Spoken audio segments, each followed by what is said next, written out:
How to use WavePad for YouTube audio editing.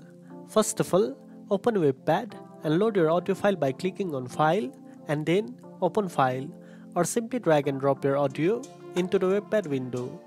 Next, listen to your audio and use tools like cut, trim, and split to remove unwanted parts or silence.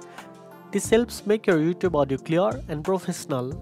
Then, enhance your audio by applying effects such as noise reduction to remove background noise, equalizer to balance sound frequencies, and amplification to increase volume where needed. You can also add fade in and fade out effects at the beginning and end of your audio to make the transitions smooth and natural.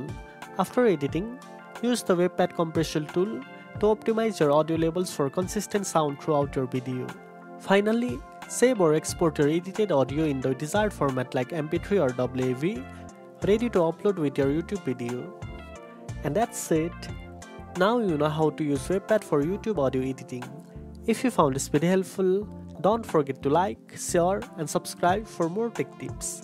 Thanks for watching, and I'll see you in the next one.